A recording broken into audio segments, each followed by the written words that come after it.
Well, I first came in '84. You会说中文吗?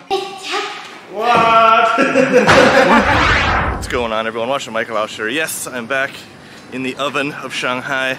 Had a great couple of weeks in Yunnan. It was exactly what we needed. Living in Shanghai lately has not been the easiest, but it seems that things are slowly getting better. We've moved from a high-risk area to a medium-risk area, so that's good. That's not what we're going to talk about. Today, actually, I want to share with you two stories of some American families who have decided to settle long-term in rural Yunnan. And these are just people I completely met at random. The first person you're going to hear from, Brian. I just met him walking on the street. We just got to talking. Turns out he's from the Midwest, I'm from the Midwest, as well as Nathan and his wife Patrice. I think between the two families, they probably have over 40 years living in China. They've raised their kids there and homeschooled them. Just super, super interesting people. And I want to share their stories with you.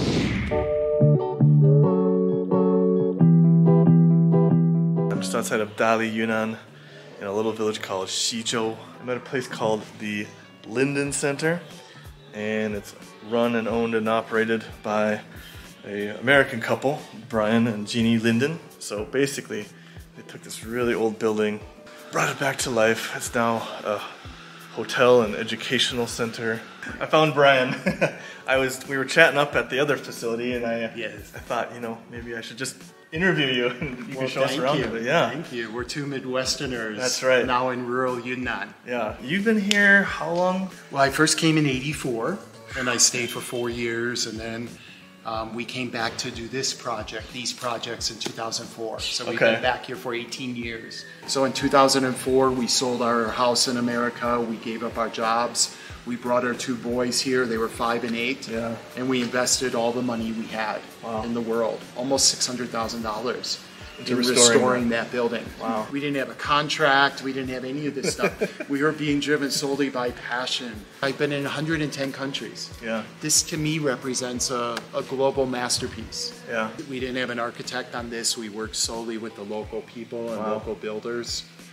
They probably know better than anyone how they do. Stuff was made and how to fix it. And they are so proud then that they are part of the whole restoration. Sure. This is their village. Yeah. This is their grandparents', friend's house. And they're saying, God, I worked on that. So we've dedicated on this site 60% of the space to public space. Okay. So that we have lectures, we have music performances, we have dances, we have education programs. They are all open to the villagers, and we encourage them to come and participate. We're not closing the gates and saying, this is only for those who can pay enough money to stay. Sure. This is still theirs. They can come in anytime and use our library. Yeah. The kids can use the fitness center. I think that my feeling is that having traveled the world, is the world doesn't understand China. Let's define China not solely by its recent 30 years of economic growth, but also by its previous 4,970 years. This has a closer connection to that 4,970 years. So Xizhou is really, I find it to be more the cultural kind of center of Dali. Yeah. Look at this. These kind of courtyards, we have 110 of them in Xizhou. Really? Protected buildings. Okay. So it's really where the wealth was concentrated. Wow. And also the Wenren, the scholars. Yeah. This building's about 100 years old, and it incorporates elements of the Shikumen from Shanghai. Yeah. I'm just so tickled and honored to be able to interact with this kind of beauty. The local villagers have been so receptive and warm. We have 14 guest rooms here, 16 at our other site on the other side of Xizhou. And then we have a dedicated education site that can take 28 students. Yeah. We can do four-month programs, so we can do content courses, we can do MBA classes. When we're designing, we're investing our passion and our sweat, our love.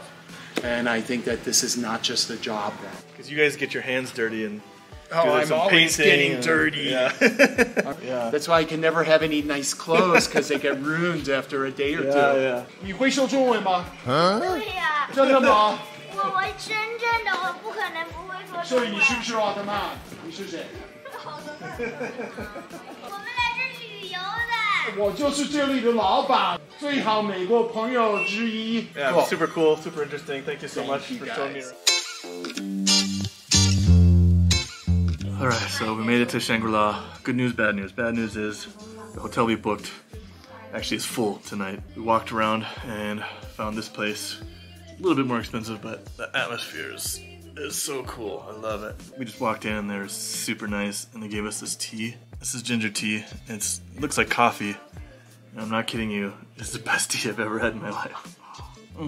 你们这个地方太好了。谢谢谢谢。我们这里中文叫天一阁，英文叫 Timeless Inn。Timeless Inn。对。你来这里的话，一定要来 Timeless Inn。好的，谢谢谢谢，太感谢了。照一下我们家帅哥吧。对啊。从沮丧的感觉到开心的感觉。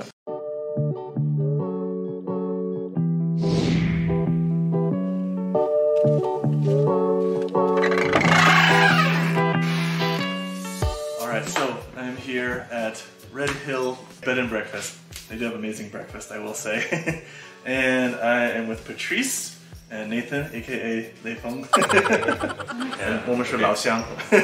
Minnesota. It does remind me a lot of Minnesota, actually. Where are we? In Red Hill Village, Red Hill. I'm looking out the window. It's a pretty small village. Like, how did you guys end up here? So we had lived in another part of Yunnan as students doing some Chinese language study before that, and had the opportunity to just travel up here on vacation. Certainly it was just the natural surroundings, the mountains, you know, open spaces. Yeah. It was also opportunity in that there's not much development, so that means what we want to do is wide open. Yeah. Right? We could pick something, and if we do it well, there's opportunity to develop something in tourism. So we first came to Shangri-La about 11 years ago. Oh, okay. We were doing some trekking tours. We always had this idea we might move out somewhere to the village. When you came out here and you see the view, and it seemed like the right place. And you have how many kids now? 4 kids. How do they like it? This is their home. They really like it. Yeah. Yeah. So we homeschool. When they were little, when they were 3, 4, and 5, then we would take them to local school. So whose Chinese is the best? Oh, his. Okay. For sure. 当然是雷锋. So last night we had a bit of a sampling. We tried the IPA beer, which you make, brandy, gin, wine. And wine. That's right. Coffee. And coffee. And a lot of the bread was homemade. Bread, yogurt. Yogurt, all homemade. The food is amazing. Basically, everything we make is kind of born out of this desire to have good things. Yeah. And not pay a lot of money for it. Would you say most of your business is summer camp type things? It's quite a mix, I would say. Okay. We've really tried to push doing family camps where a family comes out and attends with the parents, with the kids together. And then for the activities, we've got the climbing gym, so there's some climbing, rope work focus. And then we take that outside, we do outdoor climbing, mountain biking, camping. Hot spring. Hot spring. I think a lot of kids growing up in China don't get that opportunity to try it in a real experiential way. From the big cities, from like the big cities, Beijing, Guangzhou, Shanghai,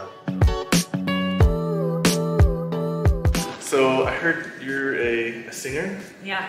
Even though I studied it in school, I've still kind of held on to it. And so your kids are going to grow up and you can't let your whole life be about your kids because they're going to leave, and then what are you going to do? Yeah. So I've released an album, and I gig around town, and I go to Kunming. And here come my old friends, fear and anxiety.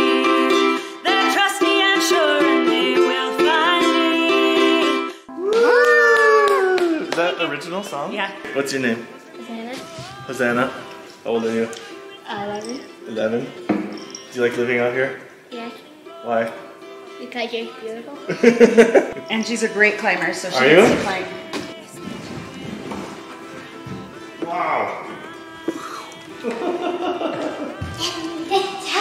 What? Thanks for watching to Red Hill B&B.